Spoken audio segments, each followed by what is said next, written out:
Okay, welcome to JC Connect. In the previous class, we were discussing about uh, some of the um, details about the high-end equipments. Normally, we'll use it to find out the chemical composition. So we have gone through some of the images also. How exactly the images are going to uh, observe uh, in these high-end equipments.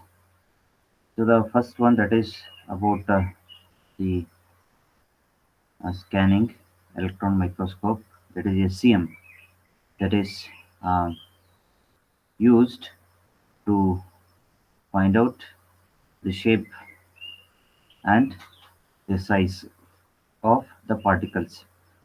So how exactly this shape and size that can be found out through the images. Through images you can see that what will be the size, what will be the shape, and size can be determined. Bottom they have given one figure here. Okay, that are all the things we have discussed in detail about these images. Uh, BET method, that is used to find out uh, the SSA, specific surface area of the particles that we discussed. Then this is EDX um, pattern of to find out what will be the elemental composition. Very important. It is elemental composition. Elemental composition. To support this, we found out that these kind of elements are there. Then, if I want to find out the mineralogical compositions of all these mm, the specimens or the cement composition, if I want to find out it, I'll use the XRD pattern. Here is X-ray diffraction is used to find out the mineralogical compositions. It will come in terms of compounds. It will come in terms of minerals. Okay, the pattern will be up like this. Whatever the peaks you can observe here, it is peak. This is also peak. This is also peak. This is also peak. This is one small peak is there. Okay, this is also one small peak. This is also one small peak. So like that, it will be observed based on the peak. Peak means, so here we have one compound is there. Okay, and later these all the things have been supported with your FTIR pattern. Okay, that is Fourier transform infrared spectroscopy that normally we'll use it uh, to find out the how much the elements are absorbing or how much the functional groups are there. So finally, um, all the things, the chemical composition, very important. This one, chemical composition. If you want to determine, so he single instrument is not is um, needed, but you require all four uh, equipments. That what I told. Find out the SEM, of course, shape and size. Neglect it. Only shape and size. Morphology, we can call it as morphology, not chemical. Okay, leave this. SEM is used to shape and size. Chemical composition, you require EDX and XRD. Then uh, you require the EFT. Yeah. Okay. At a time, you have to do all these things. Only if you are doing EDX, it is not sufficient. If you are doing XRD, it is not sufficient. If you are doing alone FTI, it is not sufficient.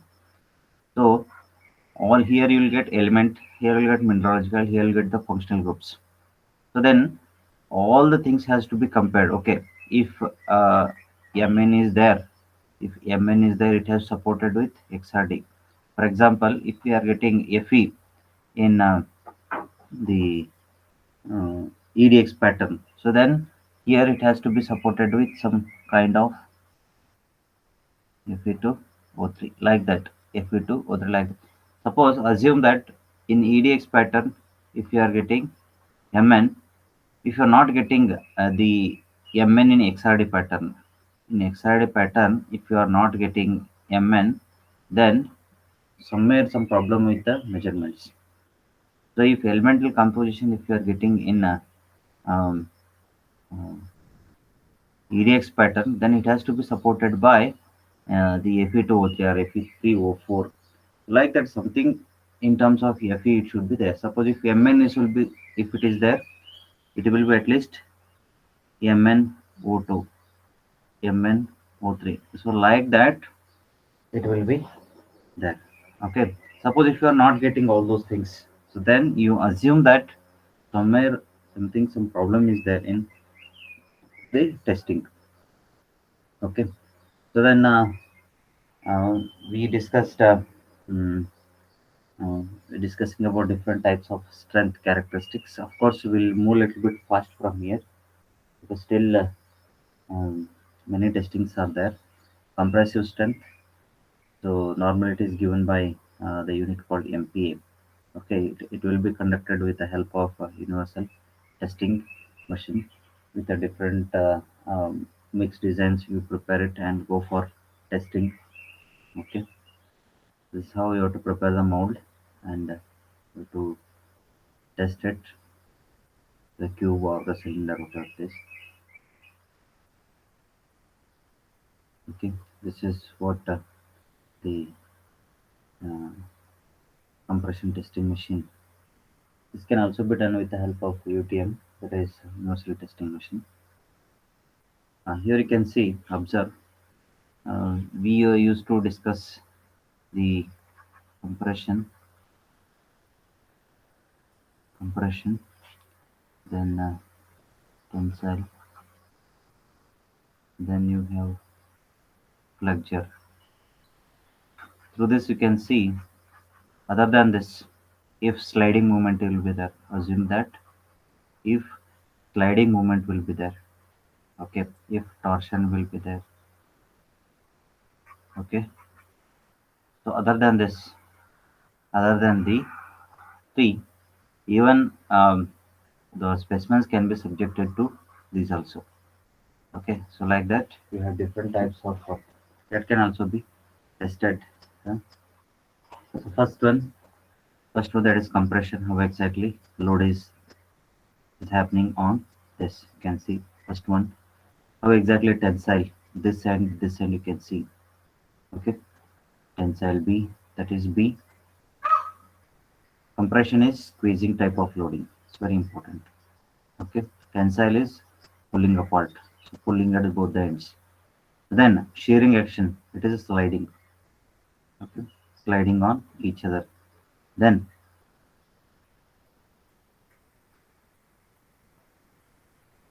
flexure, it is bending. You can see here. Okay, then torsion, you can see it is a twisting. Okay, you can see it is the twisting type of loading. Okay, you can do all these things. Um, um, Compression test are using testing machine. Standard protocols are there. At the end, I'll give you the standard IS code for each of the testing. So you refer that. I'll share that also. According to that, we will conduct all these tests. And always you have to stick on to the IS code only. How the testing has to be calculated. Um, that normally will follow if any preparation of the manuals and all those things are there. Okay. We have again American building codes are there. American building codes are there. There also they will follow the IS method also. So then tensile testing. So it uses of course UTM to apply the measure force and test to an test specimen. Amount of extension can be measured. So it is extension. Okay, we already said that it is pulling. So the extension can be measured and graphed. So variables such as strain, stress, elasticity, tensile strength, ductility, shear strength can be gauged. So test specimens can be rounded or flat. Okay. So why the metals are tested? So to ensure the quality, to ensure the test properties, prevent the failure in use, to make informed choice in the using materials. So why normally the testing has to be done? First one, always quality. So in the first class, I itself I told that the TQM. This is testing is also testing is also a one type of or it will be one type of total quality control. It is one type of total quality management. Okay. Even uh, always uh, whenever the testing has to be happened, okay, the systematic protocol has to be followed. Starting from okay, starting from the site site to the sampling, then transporting transporting, then lab, then testing, tested, then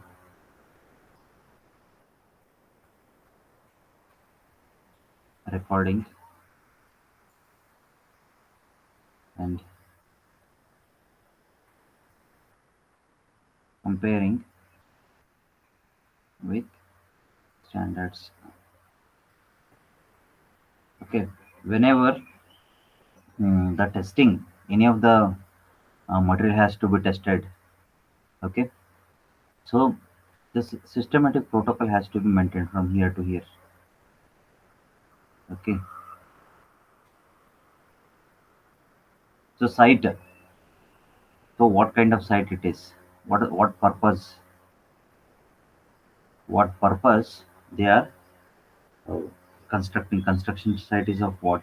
Whether it is of um, residential building, whether it is for the construction of the road, or whether it is for the if you are constructing for the uh, railway line.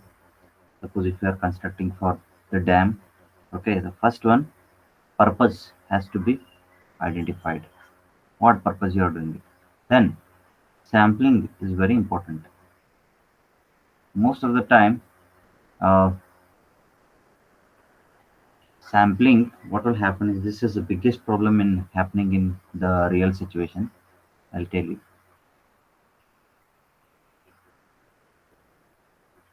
See, suppose hmm,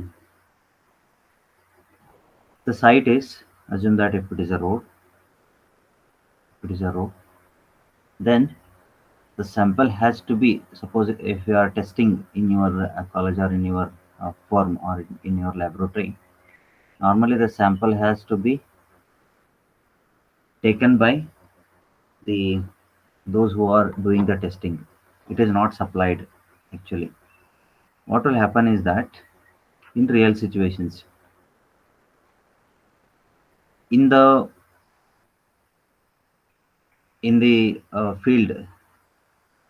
field, some type of material will be there. Excuse me, For sir. example, yes, yes, please, Sir, you're teaching 192 slide, no, sir?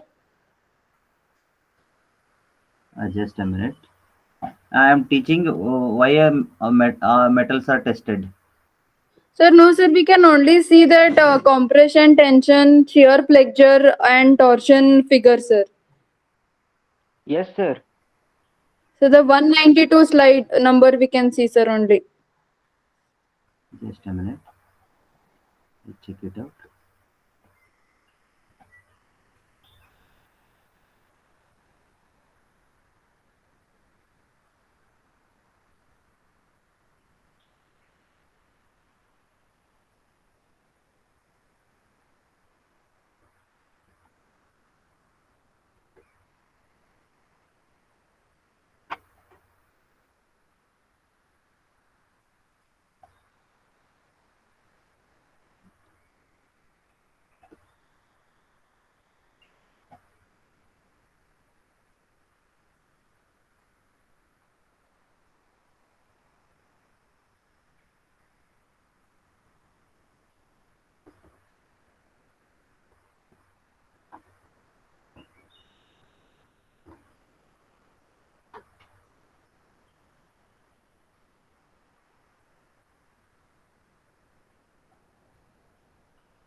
Okay, now it is visible.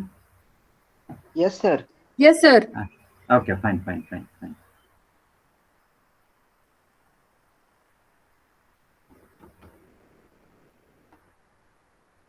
No, it will not be any problem. Okay. See why the metals or any of the specimens has to be tested. I am discussing about that. Okay. Um, so systematic protocol has to be followed if you are doing for the testing. First one, always it will start with the site. Okay, that I have given site,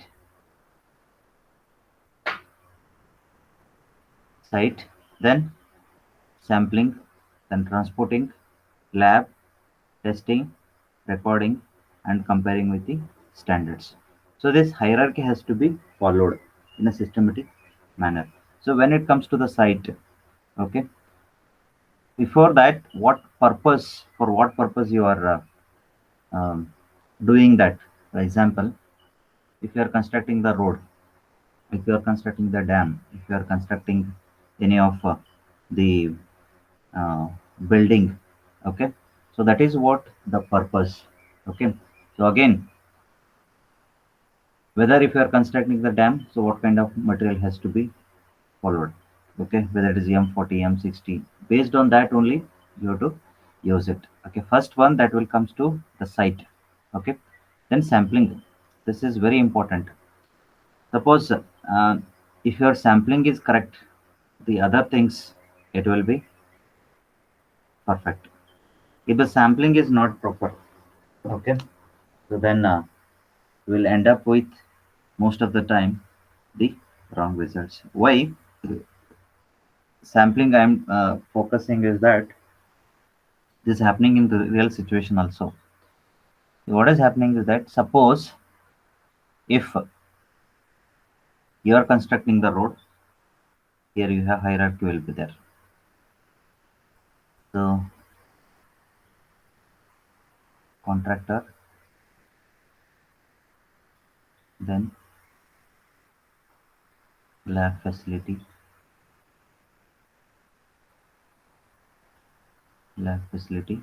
these two, or the lab uh, person who is conducting the test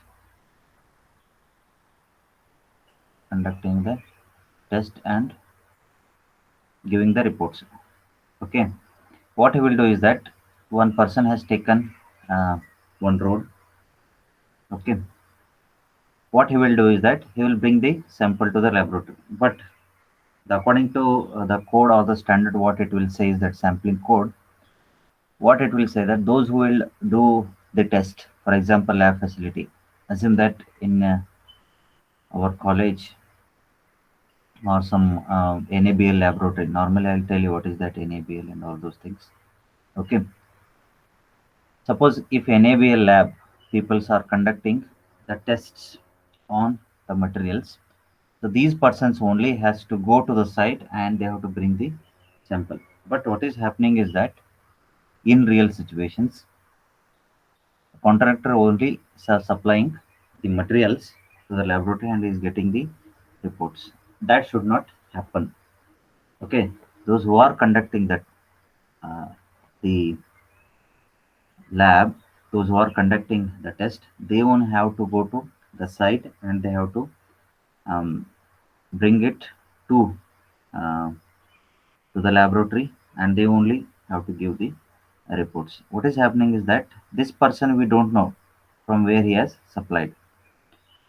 The person who is doing the testing, what he has to do is that he has to record what type of construction it is, what type of and all those things in report. I'll later I'll show you, maybe tomorrow I'll show you some of the standard set of reports, how exactly it will, how you have to prepare it. So what type of work is going on, what type of work is going on. Okay, then kind of material they are at this site, kind of material they are using it. The same material you have to bring it to the lab. Okay, especially during the execution time, you have to collect it, or before execution time, or wherever they have dumped it. So what is happening is that for testing, they will give different materials and they're placing in the field that will be different quality. So that should not happen. Okay. So because of this only, it is we are not unable to maintain the whatever what we are speaking about, the total quality management. So whenever the quality of the material has to be tested, the testing protocol has to be followed. Okay, so this all comes under the total quality management. Okay, then whenever the sampling is over, okay, and also uh, uh, sampling. So you have a different, for example, so what type of sampling, so what purpose it is, even if it is in the road construction, so different types of layers will be there. So on what layer if it is using, whether it is a wet base macadam, or whether it is if your soil is using for subgrade soil, so that has to be specified clearly. And always note that during the sampling, so latitude and longitude has to be recorded, because that will show the sampling location. Always you have to record it during the sampling process. Always you have to record this latitude and longitude. So even anybody want to cross verify what is going on through the GIS, they can verify it. Okay. So then transporting is also very important. Okay, how exactly it has to be transported. Okay, cement, for example, cement,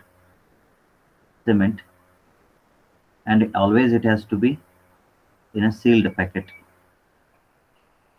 Whenever the things will be there, always you have to open that sealed uh, packet 50 cement in the lab itself. If it is exposed, and if he has cement, if you are partially, if he has billing 10 kg or 2 kg of loose, if he is bringing, it is wrong. Okay. Again, how exactly it has to be transported, how exactly what kind of uh, cement bag is it, whether always you have to know whether it's Ultratech or whether it's ACC, something like it will be there, that always you have to note it down, and the report you have to mention it. Okay. Then when it comes to the lab always, so it has to be brought to the NABL accredited laboratories, and even you have to get the reports from NABL accredited laboratories. Why? Because NABL, what will happen is that in this NABL laboratories, every year, every year, the calibration is going to happen. All the equipments, they will do the calibration.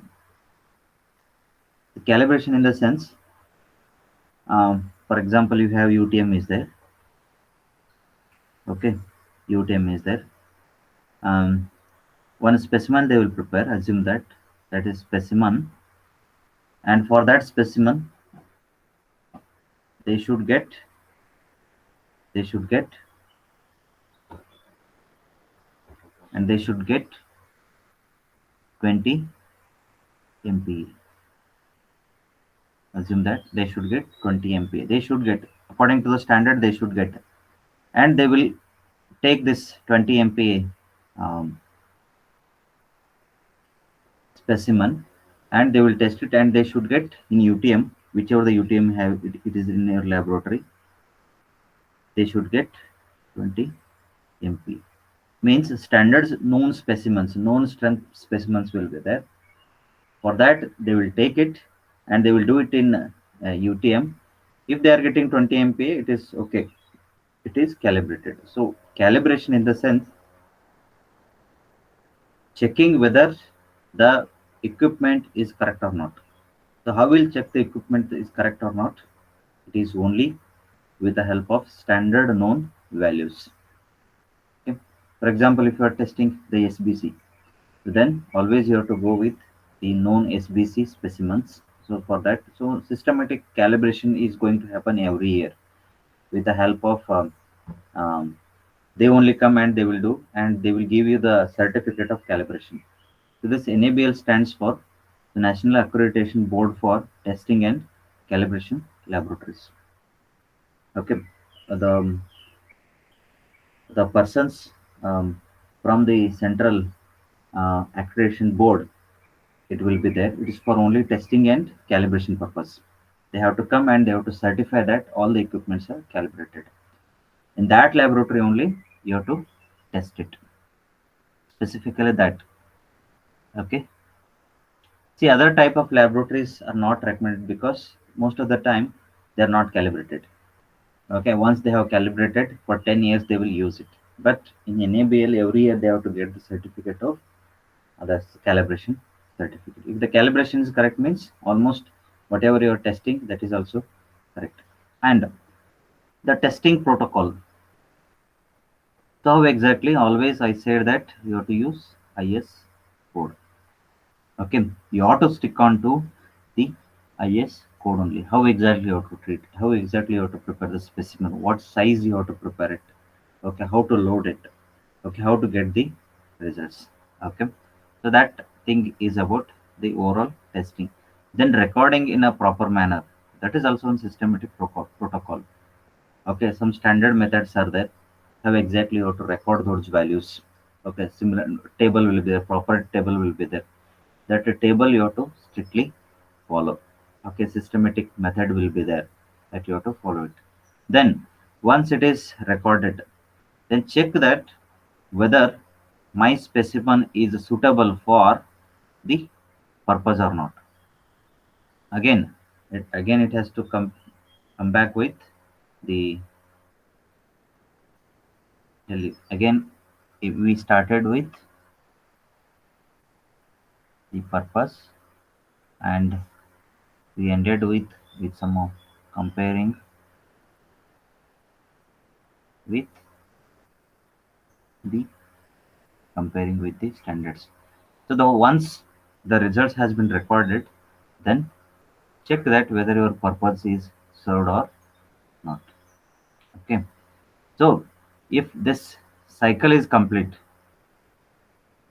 started with this, and again cycle is completed, then we have achieved the total quality management of only now in testing. Testing is one part of in the quality. Okay. Always this circle has to be completed in a systematic manner. In a systematic manner. So always we have to go with um, mm, purpose and end with the um, whether that objective is achieved or not. Okay. Even this is going to help. See, whatever the testing you are going to do it. Okay. With these materials, whether the structure is going to retain or not, whether the better choice of material I have selected or not, that can be made it. Okay.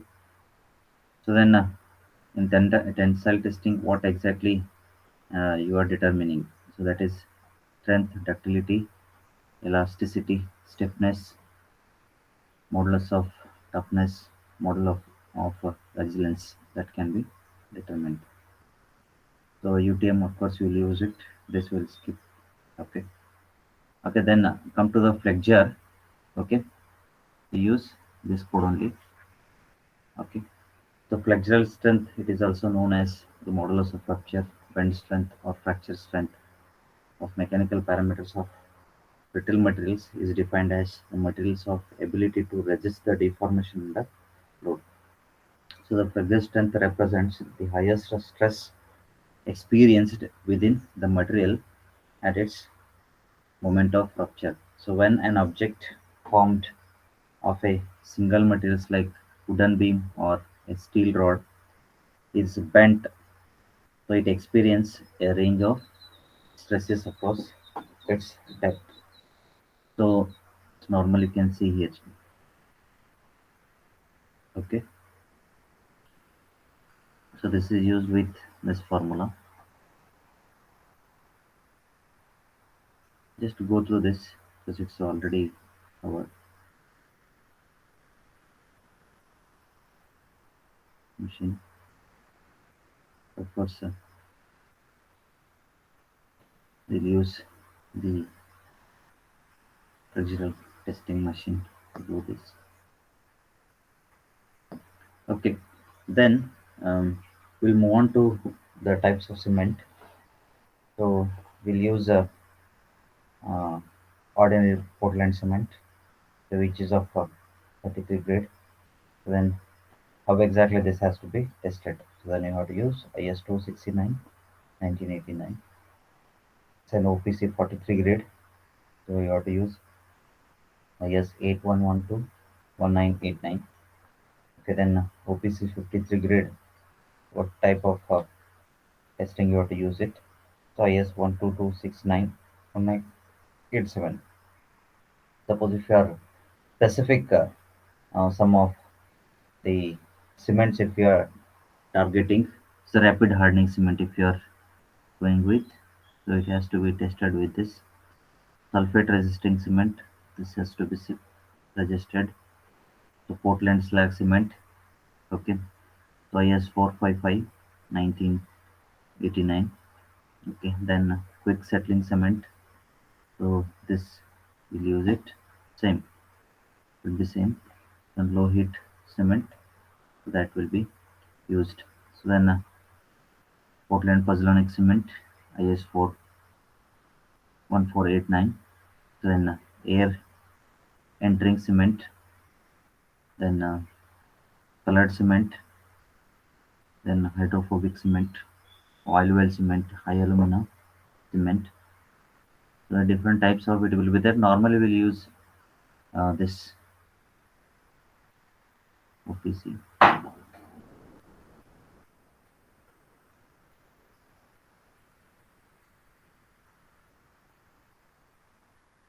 Then OPC. The manufacture of OPC is decreasing all over the world in view of the popularity of blending the cement on account of lower energy consumption, the environmental pollution, and economic and other technical reasons. So normally we are going with this. Always it is going to happen in a kiln process. Um, of course, a lot of energy consumption is the biggest problem in energy consumption, and the problem with the dust, and it will raise to environmental problem. Okay. Then rapid hardening cement. So as the name indicates, it develops strength rapidly, and as such, it may be more appropriate to call it as high early strength cement. So rapid hardening means, so it will become harder um, very with a less time. Okay.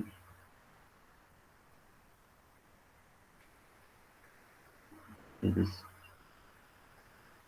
then the sulfate resisting cement. Normally the sulfate attack.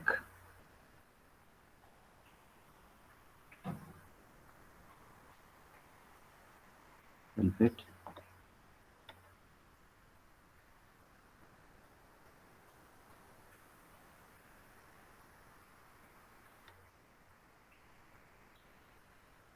to resist the sulfate.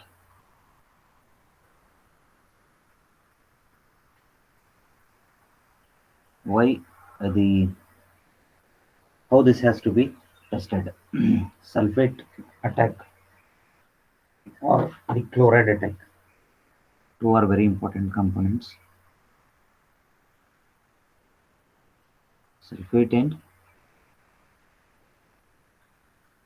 chloride attack. Why this only chloride and sulfate? We will discuss. What will happen is that in the atmosphere, why all the concrete is to be tested for chloride and sulfate attack. First, I'll tell how exactly it has to be tested. For example, you prepare some concrete specimen, concrete specimen, concrete specimen. You will prepare it on concrete specimen. Okay, then you dip this in sulfuric acid. If you are sulfuric acid with known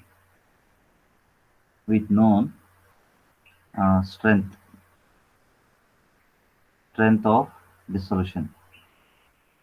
So when I say it is strength of the solution,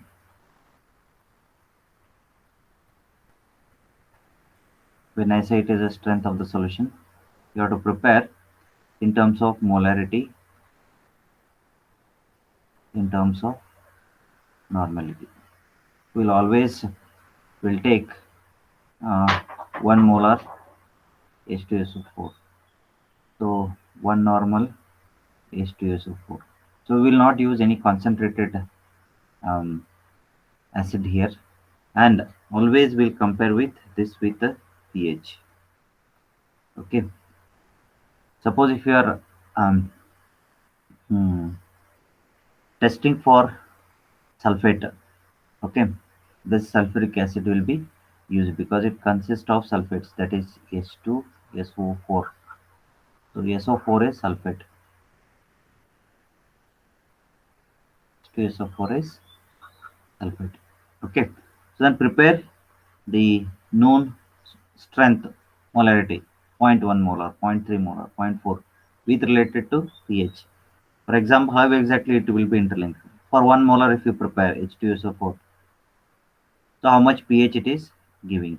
Okay, pH 2. Assume that if it is pH 3. Then if I dip my concrete specimen in pH 3, so how exactly the concrete specimen is going to react with the sulfate? Okay, how exactly it is going to react with the sulfate, that we are discussing. Suppose if you are this has to be done even for 20 days. How exactly it is in 7 days, 14 days, 21 and 28 days. If you dip it for longer, 7 days, how exactly the surface or the reaction is happening with H2SO4? 14 days, 21 days, 28, how exactly it is happening? So with different pH, again you have to do all the combinations. For example, 7 days, pH 2, 3, 4, 5, 6. Sulfuric acid is always, it will be less than pH 7. pH less than 7. If you add pH to the sulfuric acid to the water, the pH will decrease. Okay. Normally it will be acidic, acid attack. Acid attack. If you check the acid attack, okay, we'll use it. Suppose if the chloride, if you are find outing, use the hydrochloric acid. So we'll use hydrochloric acid and we'll dip it in that. Okay. Sometimes even we will use the salt water also, because salt water is NaCl. So that also we'll use it, but we'll use this HCl also. Okay, to test the acid detect.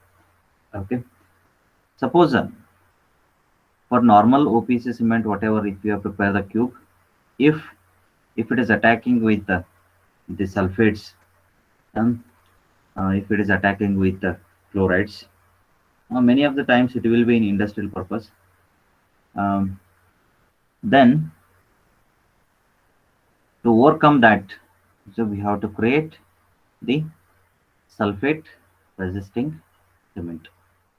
Okay, why this is? If the concrete, if it is used in the marine conditions, in foundations of the basements where the soil is infested with the sulfates, so that time how exactly it has to be decided.